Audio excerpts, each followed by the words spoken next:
Welcome to Literature 2. Now we're going to discuss one of the last literary piece drama that we're going to tackle later on. But first, we need to introduce first who is the reporter for this lesson, which is Mary Chris Montejo and Noemi Patalyan. And for the objective of this lesson, we have first to know the author and his literary piece. Second, to understand and interpret the message of the drama or a play. Third, to appreciate the literary piece that gives an inspirational message to the readers or to the one who need to be influenced by this literary piece. And now we're going to tackle first the author of this literary piece, which is Mark Twain, or the real name is Samuel Longhorn Clemens. He is born on November 30, 1835 in Florida, Missouri, USA.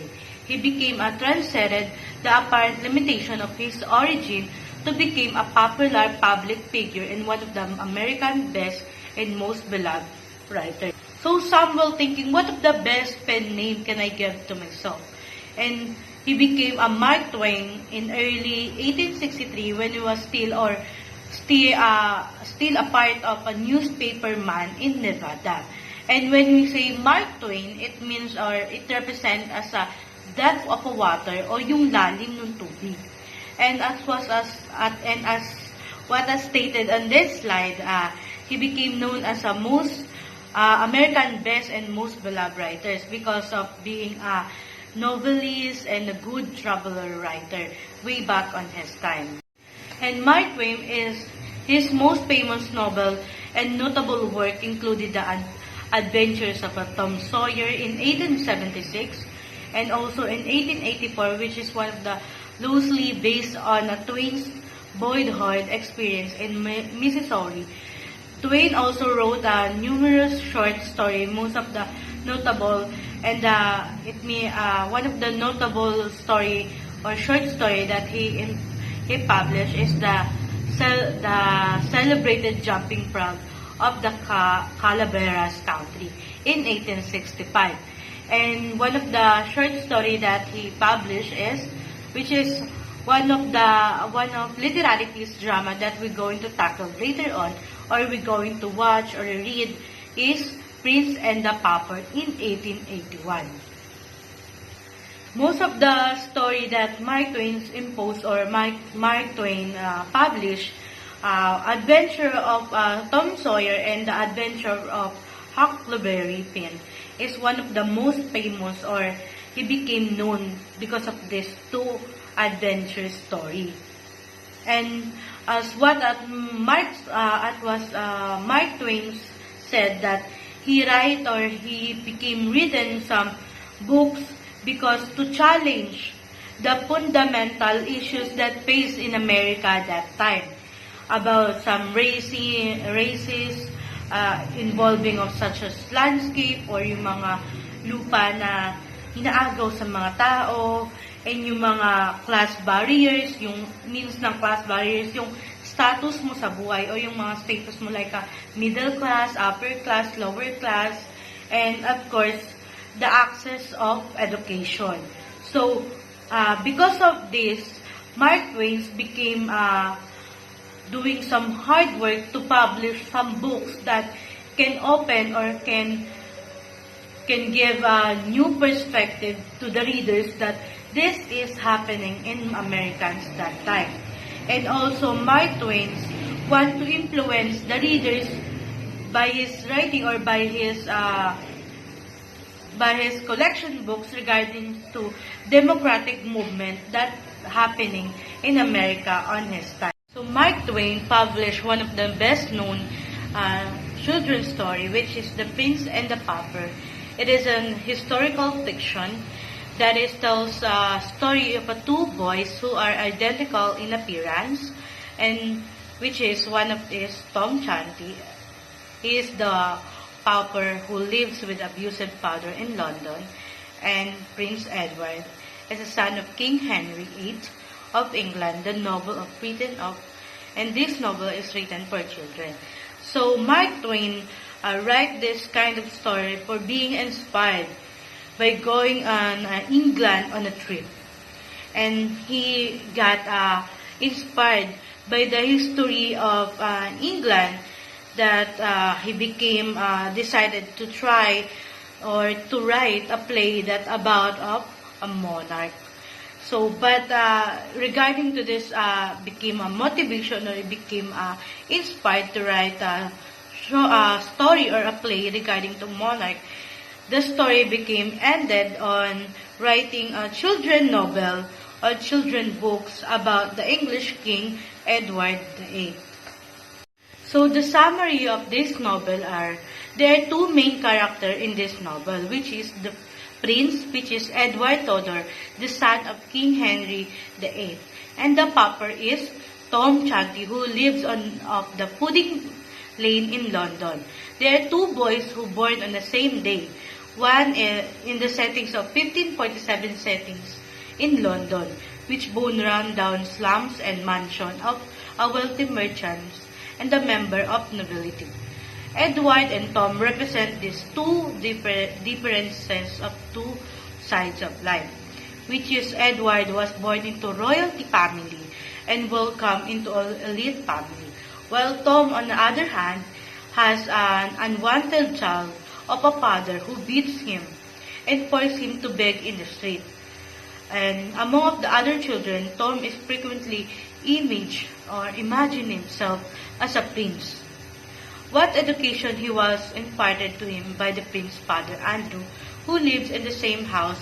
Tom set off one of the day with hope that he can encounter Prince Edward. So this novel is, there are two main characters, which is Prince and the Pauper. Prince represent as Edward Tudor, the son of King Henry VIII, while the Pauper is represent as a Tom Chanty, who is an unwanted child. So this novel represented two kinds of lives of a person, which is a wealthy person and a poor person. So wealthy person represent a prince, while the poor person is represent of pauper. And Tom, sadly, Tom is one of the pauper, and he always imagine or you always admiring to become a prince someday, or to become or to feel what kind of having a wealthy person or what kind of wealthy family it can be. So, lagi niya ini-imagine na paano kung siya naman yung naging wealthy person, ano yung mga gagawin niya, ano yung pwedeng magawa niya as a wealthy person. So now, let's proceed with the next plot summary of the story or the novel entitled The Prince and the Pauper. So they trade clothing and realize that they are identical to each other in appearance. So while they are still in each other's clothes, Edward is thrown out into the street because it is believed that he is the street beggar. So King Henry ordered that the state of Edward's memory not be discussed or made in public. So several in the palace tried to help the prince, including Edward's half-sister, which is Elizabeth. So his cousin, Lady Jane Grey, and Sir Humphrey Marlowe, whose job it is to be with when the prince commits a misdeed. So Tom continues to pretend to be the prince, and by this point, he is too afraid to admit that the truth about what has happened. So in short, Tom and the pauper has changed their identity or social status.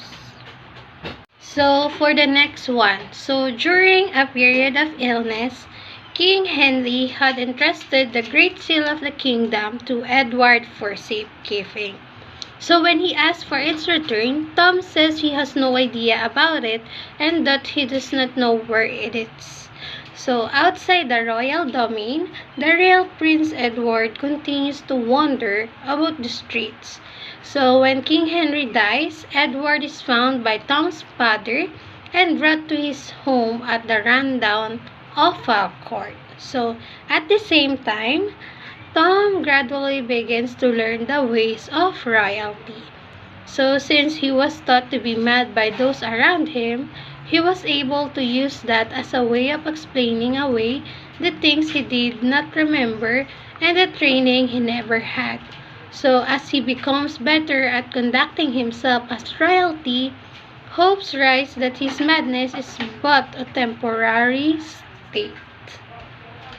So the flow of the novel is started with The Prince and the Pauper, which is based on the novel of Mark Twain or by Mark Twain. So it is a delightful social satire centering on Edward, the Prince of Wales, and Tom Canty, the son of a beggar. So when a chance or encounter gives them a glimpse of the other's life, the boys take the opportunity to experience a way of living that they had always envied. So Edward puts on Tom's worn out clothes and has a chance at freedom from constantly being told what to do, while Tom enjoys Edward's luxurious lifestyle since Edward is a prince. So Tom and Edward take back their own identities. As a reward, the title of Earl is bestowed upon Miles and the privilege of being considered part of the royal family. So Edward grants Tom a title of privilege as well, naming him the King's Ward. So true to his promise to himself, Edward ruled justly and righted many of the wrongs he had discovered when living the life of a pauper. So now, let's proceed with the characters in the novel The Prince and the Pauper. So, the first one is Edward Tudor. He is the Prince of the Wales, having his entire life in the confines of the royal apartments. Next is Tom Canty. He is a pauper's son that has been brought up in one of the most disreputable parts of London and has spent much time daydreaming about living the life of being a royalty. So next, King Henry VIII. He is the loving father of Edward, Prince of Wales, is anxious to see his son installed as the heir apparent before it is discovered that the prince is mad. So next is John Canty. He is the unloving and harsh father of Tom Canty.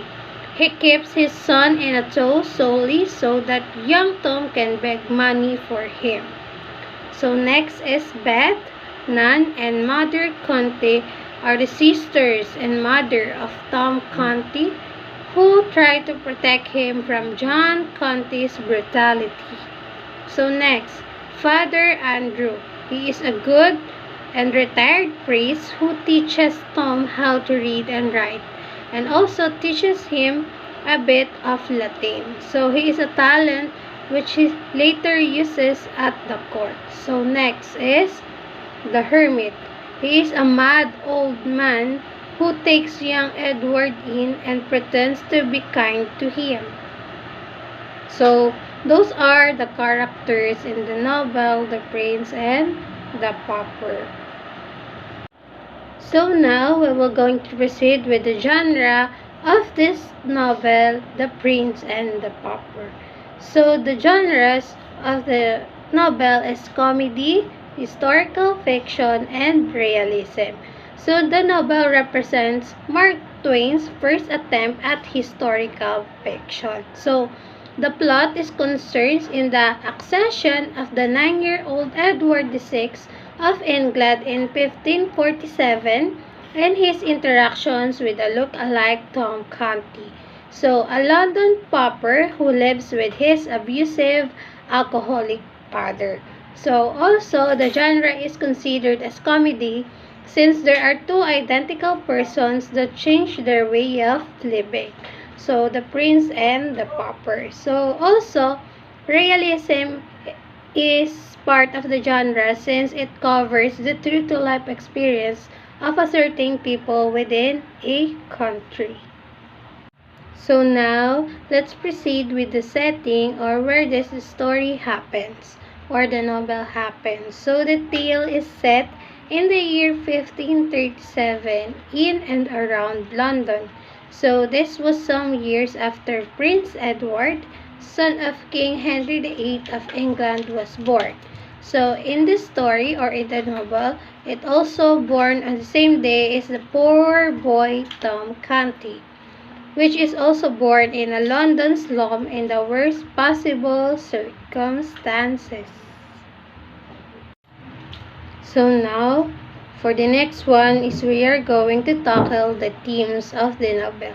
So the themes in The Prince and the Pauper are identities, wealth, social class, family, appearances, and justice. So perhaps the most important lesson in the book is taught through the theme of appearances, and that is to never judge a book by its cover. So which means that you shouldn't judge someone or something based only on what you see on the outside or only on what you perceive without knowing the full situation. So it means that the outward appearance of something is not an indication of its value or worth. So, and now that we are done to the analysis of the novel, we will going to show you the novel. So happy watching everyone. So we will present a video presentation which shows the summary of this novel. So happy watching. The Story of the Prince and the Pauper. Tom Canty was the youngest son of a very poor family, living with the dregs of society in London. Although he always aspired to a better life, encouraged by the local priest who had taught him to read and write. One day, Tom was wandering around near Buckingham Palace when from the outside he sees the prince walking in the gardens. Tom, filled with curiosity, approached the palace gates, trying to sneak into the prince's affairs, but he was immediately caught by the royal guards, who prepared to give Tom a beating for daring to approach the prince. The prince, whose name was Edward, saw Tom being pushed around by the guards and cried out, "Stop!" Then he kindly invited Tom into his palace chambers. Tom was impressed by the luxury that existed in the palace. Once they arrived at the prince's chambers, the two boys got to know one another, and they were both fascinated by each other's life. Both Edward and Tom had very similar faces, and they were so curious as to how the other one lived that they decided to switch clothes and temporarily change lives. Edward left in a hurry so he would not get caught and headed straight to Tom's house, the one that soon would become his. Edward, posing as Tom, soon found himself trying to escape from the beatings from Tom's drunken father, just as Tom, who was posing as the prince, tried to cope with court customs and manners. People on the palace staff thought that the prince had contracted a sickness which caused him memory loss and feared he would go mad. But when asked for judgments, Tom, because he was a bright boy, gave sound and fair observations, which reassured people about his sanity. In the meanwhile, Edward walked around the streets of London by himself. There he met Miles Hendon, a soldier and nobleman returning from war, who asked Edward, "What are you doing down here by yourself, boy?" "Good morning, sir," Edward replied. "I'm actually the prince, trying to see the world from a pauper's perspective." Miles laughed and laughed, obviously thinking it was a joke. "I needed that laugh, boy," Miles said. "Thank you." After some days, Edward was surrounded by a group of boys who were trying to rob him. Luckily, Miles Hendon saw it all and came to his aid. "Go away from this boy if you don't want to get hurt," he threatened. The boys ran away and never bothered Edward again, now that Miles was his protector. As Edward experienced the brutish life of a pauper firsthand, he became keenly aware of the stark class inequality in England. He saw the harsh, punitive nature of the English judicial system in dealing with the poor, where people were convicted on flimsy evidence, and he vowed to reign with mercy when he regained his rightful place.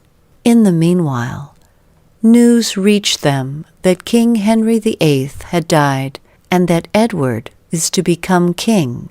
Although grieving for his father, Edward decides to be strong and heads for the palace. In the palace, the coronation ceremony is actually taking place, and Tom is about to be proclaimed King Edward VI.